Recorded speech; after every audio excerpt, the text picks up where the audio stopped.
Bwana asifiwe. Ni mwendelezo wa siku 70 za maombi ambazo Baba yetu wa mbinguni anaendelea kujitukuza kwa namna ya kipekee sana. Ndio, katika dawa hatari ambayo inamfanikisha mwanamke katika kila vita, mojawapo ni hii. Katika sehemu hii ya Samueli wa kwanza sura ile ya kwanza mstari wa 10 hadi 18 hapo.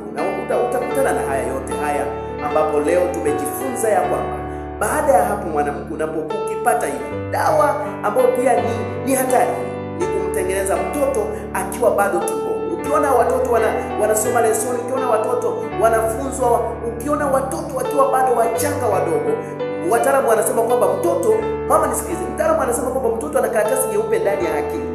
Ana karatasi nyeupe hata unapomleta duniani leo ana karatasi nyeupe. Karatasi hiyo inahitaji kupata vitu sasa. Baada ya hapo wewe utamjenga hata kwa kumtamkia maneno kwamba wewe mtoto wangu sio wa hivi, wewe ni daktari. Kama ambavyo Samuel, sikiliza huyu mama Hana alivyofanya. Samuel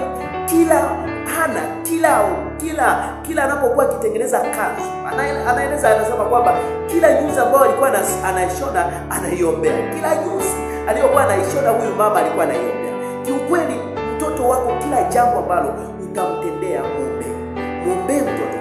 Mama nisikilize, kuna changamoto hizi zipo katika dunia hii ya leo. Wakina mama wengi tumelia sana huku juu kwa sababu baada ya kukua mtoto amekuwa wahovyo. Baada ya kuwa wahovyo, imani ameiacha. Sio imani tu, hata kila ambacho ulimfundisha ameshakiacha. Sikiliza, mfunze mtoto na umjenge. Hana alipokuwa katika wakati mgumu huu, mtoto wake alimtamkia ni baraka ambavyo anatamani siku moja atakuwa. Na ndio maana alisema wewe utakuwa mtumishi wa Mungu, utakuwa mtumishi wa Mungu. Na ndio maana neno Samueli na alimuomba kwa Bwana. Ndio maana yake hii.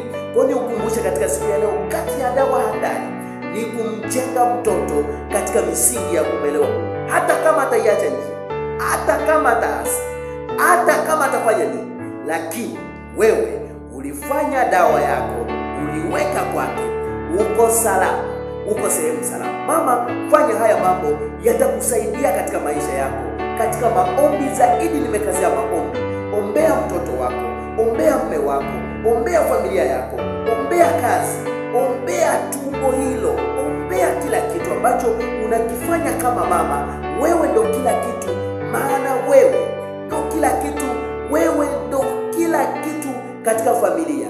Pasipokuwa na mama, familia hakuna kitu chochote kile. Hata kama tutakula, hata kama tutafurahi, lakini kiukweli kama haupo wewe mama, kimsingi watoto tunahitaji kunyonya kwa mama, tunahitaji kila kitu tuhudumiwa kwa mama.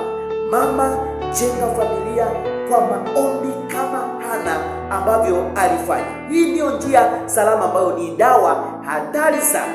Kama kuna mama anayejitambua kuwa mama wa maombi, huyu sio mtu wa kawaida. Narudia tena, kama kuna watu ambao sio wa kawaida katika hii dunia, ni wakina mama wanaomtafuta Mungu. Niwatie moyo wakina mama wanaomtafuta Mungu. Hawa sio wa kawaida. Mungu awabariki, Mungu aendelee kuwatia moyo. Na tuombe. Baba, katika jina la Yesu, asante kwa wakati huu na asante kwa siku hii ya leo.